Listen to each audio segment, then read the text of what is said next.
People don't drift because they're lazy. People drift because they don't have a vision that's really going to pull them forward. Goals, fantastic. We talk about them all the time on this channel, but a vision really will get you through the tough times. Goals most likely will not. So, what is a vision then? What's the difference between a vision and goals? Goals are typically short term, sort of 1 year focused, whereas a vision is more on 3 to 5 years. What does future Gary look like, as an example? What does future you look like? And it's more around what does the ideal day in your life look like, sort of 3 to 5 years' time. My coach, Aidan O'Brien, really inspired me with this when he talked about not thinking of your future. He talked about thinking from your future. You've got to actually reach out and become that person now. Don't think, okay, when I make X, Y, Z in terms of bank balance, I'm going to dress better. I'm going to sort of wake up more early, all those type of things. You should actually do that now and prepare yourself for who you're going to become.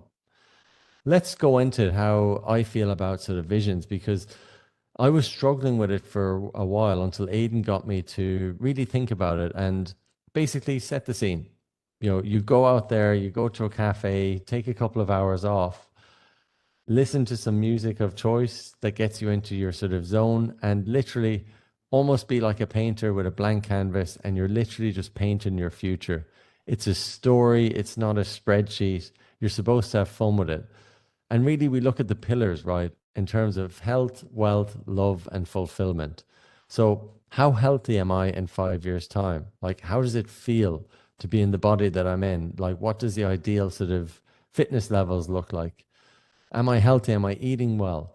What does my financial situation look like? What are the targets that I've sort of achieved? Do I have a business now, my own business, a side business? Am I getting promoted within my company? Also, when it comes to relationships as well, am I married? Do I have kids? What does that look like? Am I having a great relationship with my family, as an example? Fulfillment as well. What does fulfillment look like to me? What gives me meaning? Could be given to charity, it could be doing charity work, it could be writing a book, as an example, or it could just be mentoring students, whatever it may be. And really, what sort of underpinned this is I actually got a graphic designer on Fiverr.com. Maybe it was $20 or so.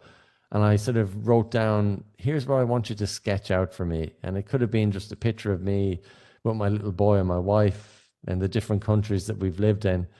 And really just putting that above where I work and looking at it. Because, like I said, on the tough days, that's something that can help you get through with that, really.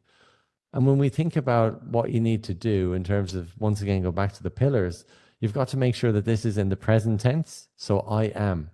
And what comes after that is really powerful, because you're not talking about the past, you're not talking about the future. You're going to all make it in the present. So I am living in wherever it is you're living, right?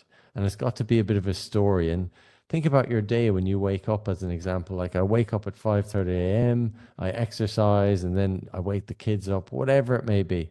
And what does your day look like? And go into details here. The details matter. So that's more on the sort of the present tense. Make it visual, which we talked about before, and then engaging the senses as well. My coach always says, like, what does it smell like? Like, what's the coffee smell like in the morning on that day? What does it feel like as well? Like, how happy am I, as an example? Now, it might sound a bit cheesy, it might sound corny, but these things matter as well. And it's important to put all that detail in it so that you can really sort of feel like you've achieved that. And then finally, once again, like I said, make it visual as well. So, like, do that sketch. It helped me as an example, and hopefully it will help you. It's almost like a vision board, so to speak. And vision boards have helped me, like, throughout my life. So if it helps you, all the better. It's good to hang it there just to remind you. And the thing is, there's ripple effects with this. You might set a vision and it might open a door, and then it might open another door, and then there's the door behind the door behind the door, that you start actually becoming who you're supposed to be. Because, like my coach always says, it's already done, right? Just set that vision, and ultimately you'll find your way to the path that you're supposed to come to. So, like I said, don't think of your future, think from your future. Visions will really help you sort of in terms of your life, because look, life is short, but your potential isn't short. So write your vision down today. Let me know how you get on. hit subscribe, and I'll see you in the next video.